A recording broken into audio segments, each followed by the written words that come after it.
a hilarious story. So one day I was driving home from the soccer complex. One of my kids had had a game and it started raining and I had just put new wiper blades on my van and I was it's raining, the wiper blades are going and I'm like, why are they doing such a bad job? These are the junkiest, lamest wiper blades I have ever purchased. They're not doing any good. The water's just kind of smearing everywhere. I couldn't see. And I had to pull off the road and into a parking lot because I was like, I can't see where I'm going. These are the worst wiper blades I've ever bought. How are these even on the market? I was getting frustrated because I was kind of scared. We're in traffic and I can't see. And now I'm also having to be inconvenienced by pulling over and figuring out what is wrong. And so I pull over and I'm in this parking lot and I get out and I'm frustrated and I'm complaining about these wiper blades. And then I notice, okay, there is a plastic cover from the packaging still on the wiper blades. So of course they're not working because the rubber is not hitting the window glass, okay? There is a plastic cover that is on the blade and it's just, totally making them obsolete and inefficient and they're not working because of that. And guess whose fault that was? Not the company, not the manufacturer, not the auto parts store that I had gone to. They were user error. I was so shocked at how silly that mistake was. Like, what was I thinking? How did I not notice that when I'm putting them on? To take those off so that the rubber can actually wipe the glass. Oh, man, take that deep breath.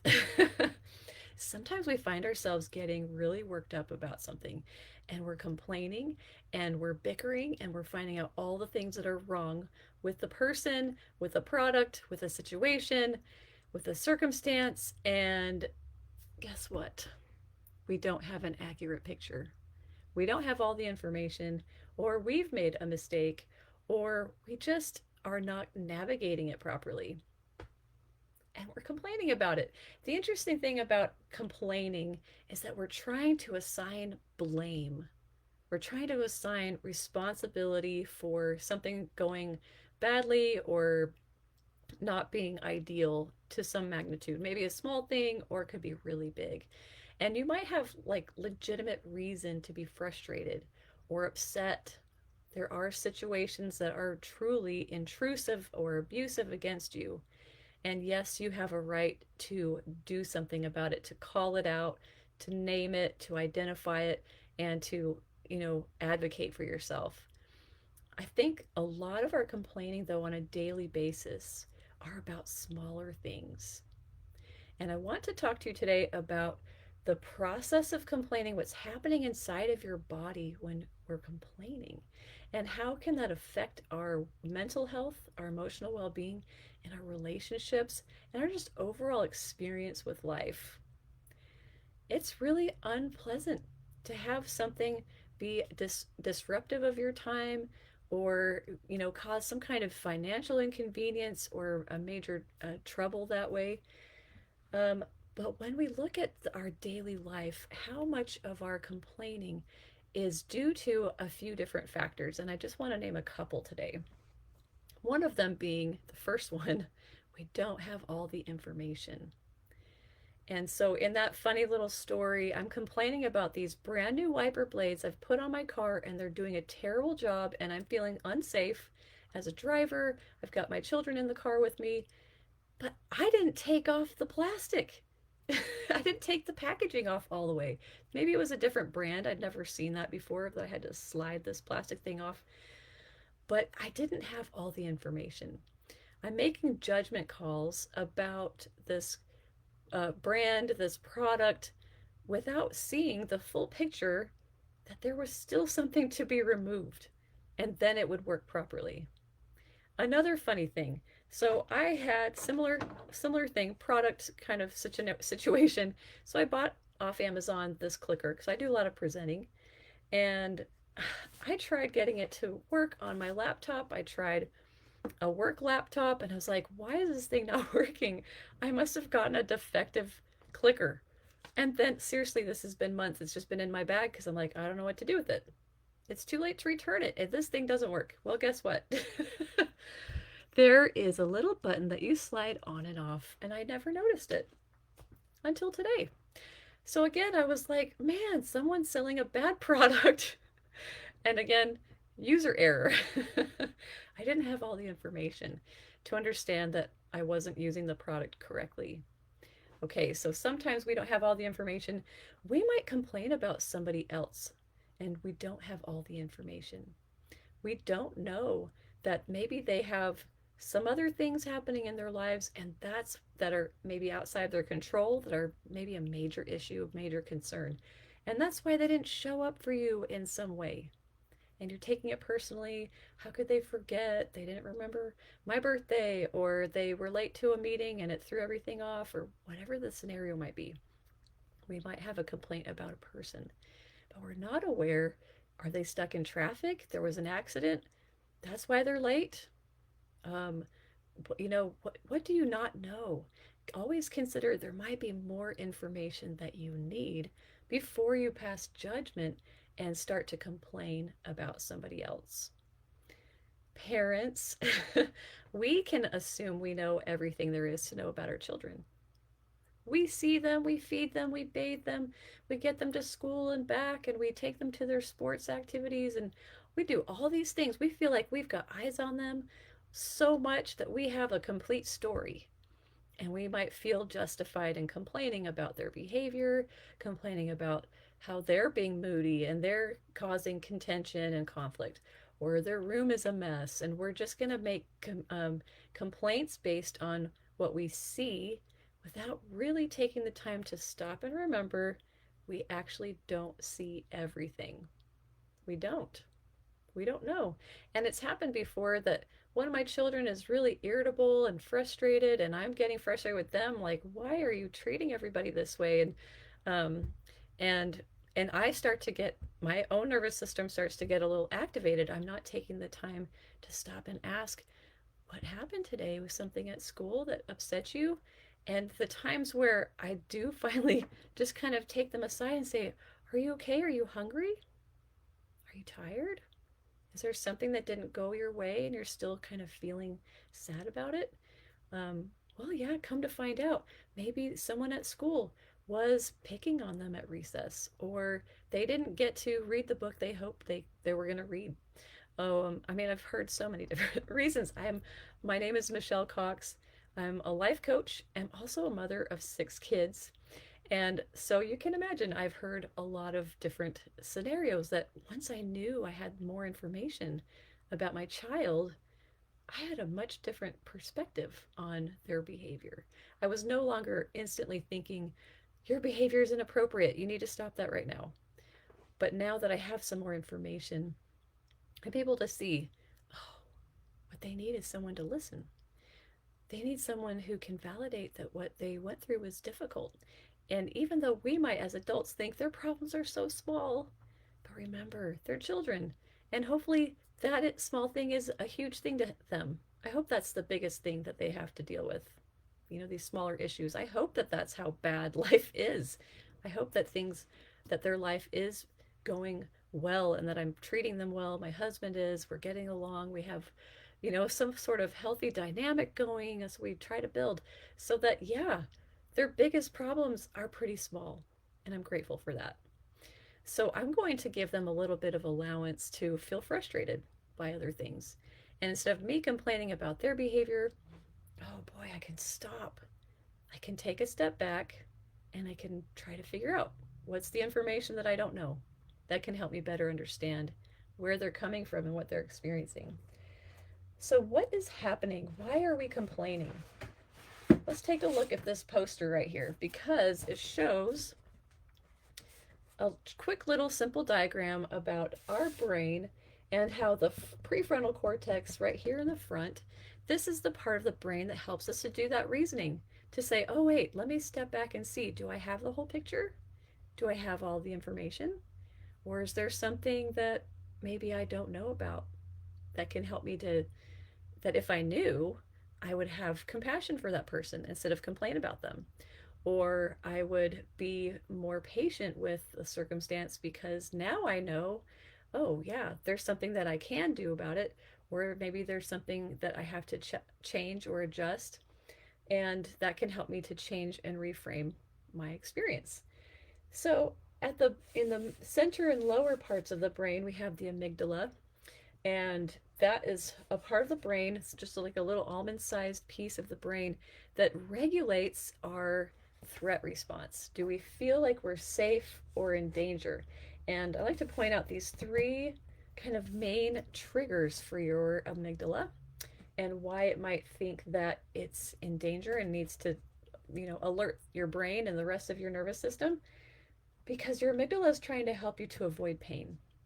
Something that could be painful, that could harm you, that could cause death and injury and all the things, right? The second thing being the amygdala wants to make sure that we have access to pleasure. If we don't, if that's being withheld from us somehow, like there's some kind of inconvenience to our time, our health, our energy, our sleep, parents, we can get we can get really dysregulated just by being tired. When we have babies and toddlers, we lose a lot of sleep, and we are not going to be as resilient at times because we're tired. And we're not able to really seek that pleasure. We have to set our own wishes aside to take care of our child. There could be some conflict with that where we're kind of feeling threatened.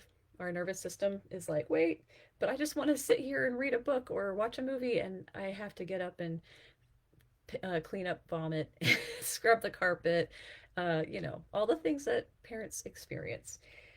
Our brain wants to also conserve energy so that we can be safe. Because if we expend too much energy, there is a point where I could expend so much energy and not consume enough calories in response that eventually it could wear me out and I could die. So our brain is looking at the extremes.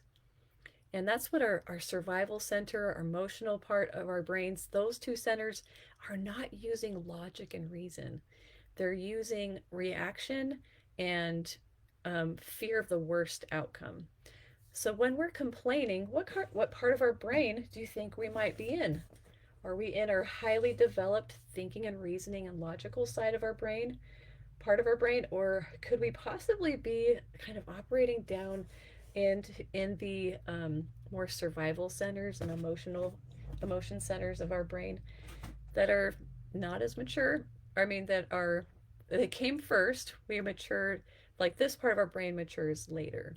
The thinking and reasoning, that part comes later. So as our children are growing up, that part is slowly improving over time, where they can stop and reason, see, oh, this is not such a big deal, and they can learn how to manage themselves and learn how to say, okay, this actually goes in a small problem category. This is more of a medium problem. This is a big problem. I do need to have some help, maybe from my parents. So, thinking about why we complain, it's because your brain has determined that some sort of trigger is a threat because it might cause pain. It might mean that we don't get to experience pleasure. The experience itself is unpleasant, or it's preventing us from reaching a pleasure source, or also that it could be causing us to expend a lot of energy. So those are kind of three main reasons why our nervous system is being activated. But again, I want to point this out. It's not the other person who's making you complain. Your child is not making you complain. The wiper blades were not making me complain. And, a mistake in my pickup order at a grocery store, that person's mistake putting my groceries in someone else's bag is not why I'm complaining.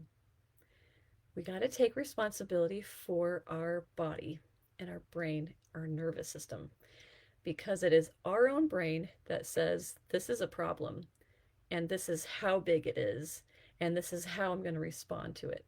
That's up to us. It's very instantaneous. So the more we can talk about this and learn about it and say, yeah, I'm going to take ownership for myself and how I behave. If I'm going to complain, I'm going to decide, yeah, I'm going to complain. I'm going to choose that instead of just being reactionary. And then you might realize, how often do I want to complain? There might be a time like at a restaurant, they've, messed up your order, and you might come back and say, oh, there's been a mistake. Could we please correct it? That's maybe a way of complaining, but it's done in a way that is giving them feedback of a mistake without being aggressive or abusive in our language and how we treat the people there at the restaurant. So how we respond to a mistake is our choice. And if you notice like this instantaneous kind of reactionary way that we might start to respond to a trigger, ooh, let's learn how to notice it and tell it that we're okay. So I'm going to talk to you about what to do, how to stop complaining.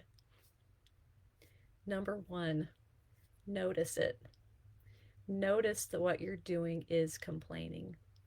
Notice that what you're doing is putting blame on someone else or on a situation. You're complaining it's raining. You're complaining it's too cold. You're complaining about, air quality. There are things we cannot control. But every time we complain to that point that I'm describing, where now you have maybe some negative energy in your body and your brain is activated into that threat response, your survival brain. Let me pull this picture out for you as well.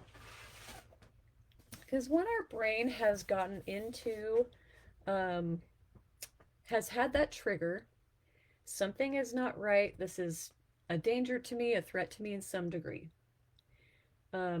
Your brain is going to trigger, the amygdala is going to trigger that fight flight response so that you can confront it, attack it, destroy it, or you can get away from it and hide from it and be safe and get away from it that way.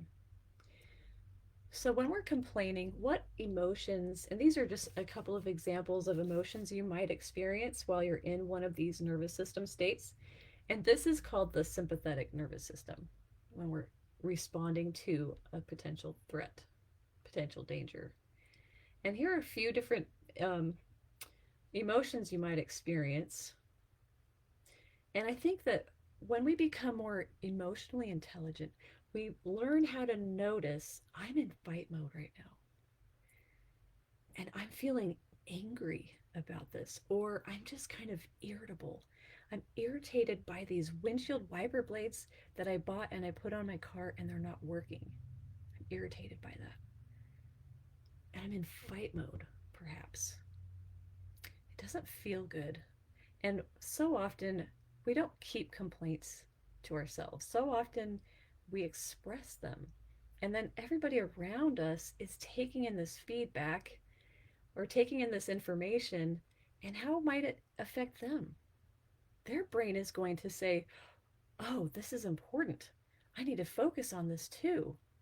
And so when we have a thought that we're talking about, we're thinking about, we're ruminating, we're kind of stewing over, and we're experiencing a nervous system shift into sympathetic nervous system, we're in fight mode, maybe we're kind of angry, and there's like cortisol in our bodies or adrenaline, and the other people around us are going to feel it too. They're going to experience that too. They could be influenced by it.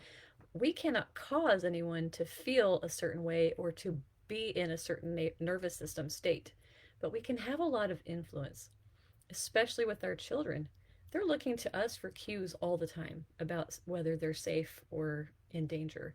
And so if they see mom or dad is constantly complaining, constantly upset about things, or has one sort of issue maybe that just keeps coming up over and over and they keep complaining about it, something at work or something, finances or the car, something that's wrong, children are going to pick up on that.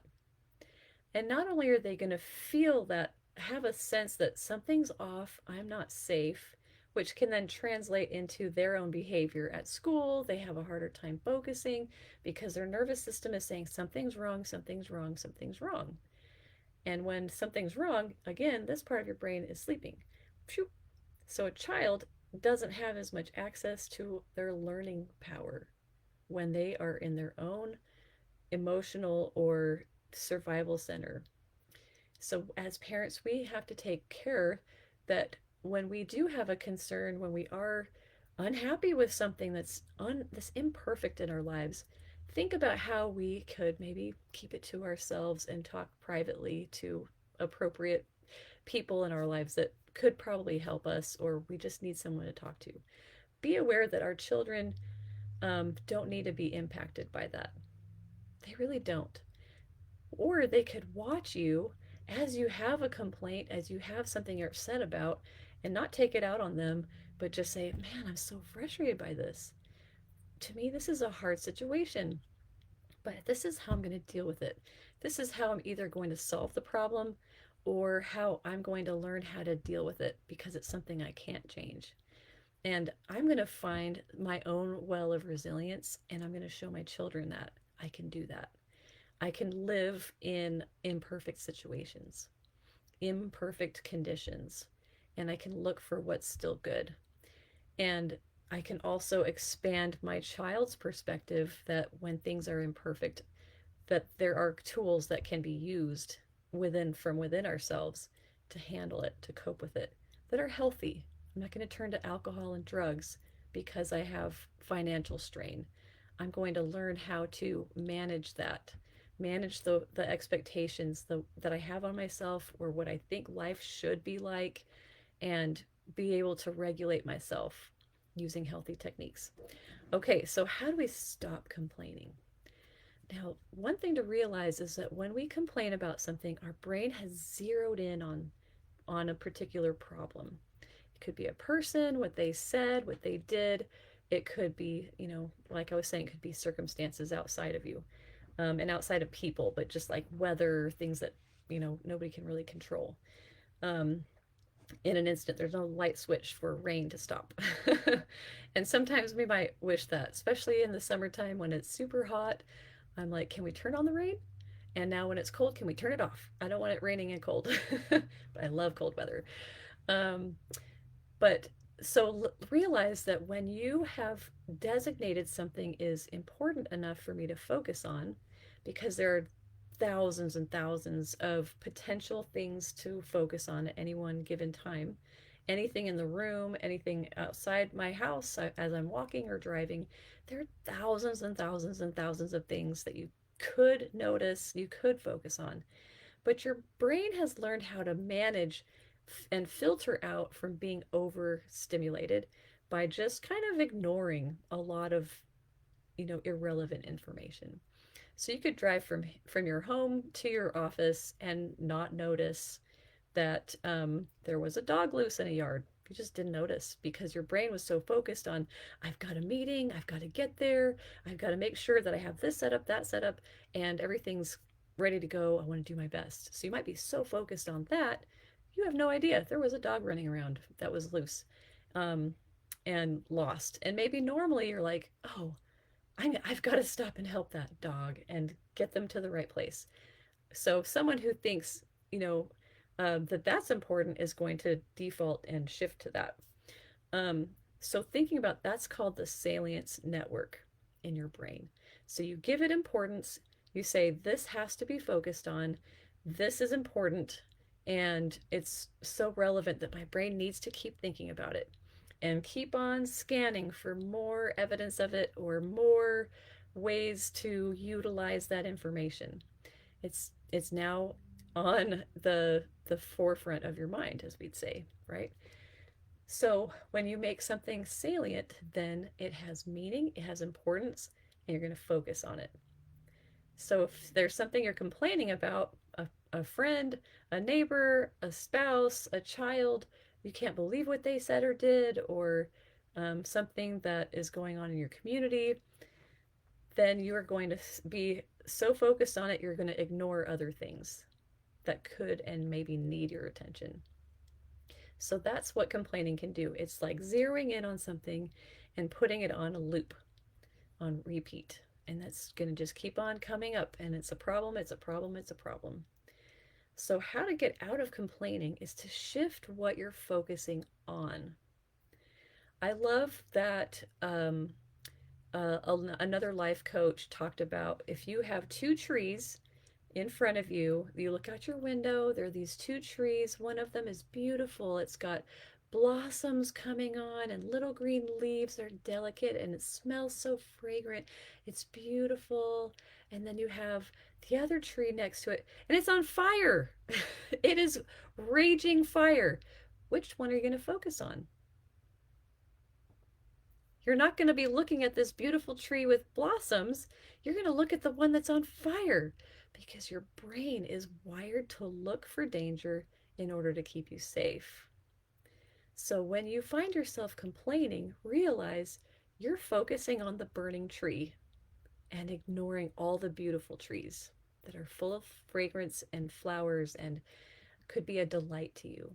But your brain is focusing on that. You can then notice and decide to change your focus. So, how do you get out of complaining? Step one, notice that you're doing it. Realize that your brain is doing that work and focusing on it. It's your system. And it's automatic, it's natural, it's biological. You haven't done anything wrong. But now you have the power to say, I see what I'm doing. I see what system is doing what in my brain and in my body because it's all connected. It's going to change how I feel, the emotions that I have. It's going to affect my heart rate, my lungs. Maybe my muscles are tightening up because I'm complaining, I'm upset. Now I've noticed it. And guess what? If I choose to focus on the beautiful trees, I can learn to ignore the one on fire. Some things we can take care of, some things are outside of our control. We can't change people, they're going to be who they are. But we can also learn how to communicate and express and advocate for ourselves. And that's another story, that's another episode. But when we're in the act of complaining, noticing it and realizing this is my nervous system, this is my brain trying to keep me safe, picking up on something that's imperfect. So, what do we do? And as we shift to the beautiful trees, what we're doing is we're looking for ways to feel gratitude. We're shifting from dissatisfaction, anger, or irritation, being upset. We're shifting into gratitude. Yes, somebody maybe has been really obnoxious. You think this is you thinking. This is you, your lenses that you're looking through. They're obnoxious, they bother me, they've let me down, they've, whatever they've done. Do I have all the information? And what if I shift into gratitude? Are there things that I can be grateful for about that person? What have they done for me or for my family or for our family if they're a relative of your own? What could I be grateful for? And you start to decide, when you decide, I want to look for the good in this person or this situation, your brain thinks, oh, this is important. I should focus on this. I should put this in my loop. There are things to be grateful for. I want to feel gratitude. And then you will start to do that. Your brain will automatically, naturally start to look for the good and find things that you can be happy about, find things you can be content with, find things that you can make peace with. This is imperfect. I can't change it, but I'm okay. I can find other ways to be grateful. And maybe this situation, there's no changing it. There's been, an illness, an injury, something that's irreparable. You can't change it, but you can change what you focus on. I love the story I saw of a young lady. She was, I think, in seventh grade. She was a soccer player, and someone stepped on her foot, which caused injury. And I don't know all the details, but she ended up having to have a life-saving amputation of her leg, the bottom half of her leg. So having that injury, the I guess the cleat must have like cut her or something, and it was infected, and they weren't able to stop the spread, so they had to take the bottom part of her leg off. And of course, as a young middle schooler, this was devastating. It was really, really difficult. But over the years, she kept working with her medical team. They helped her to learn how to use a prosthetic so she could walk. She learned how to run with one of those athletic, excuse me, one of the athletic prosthetics. And she had been a big athlete before her injury. And now she got to find in that well of resilience that she developed, she was able to find that she could still play sports and she could find what was good in her situation. And I loved the end of this video of her where she gets a home run. She's in a game. She's playing sports with half of her leg is gone and she's wearing a prosthetic, but she hits a home run. She runs the bases and everyone's cheering for her. And she says something like, "Don't give up. You never know how far you can go."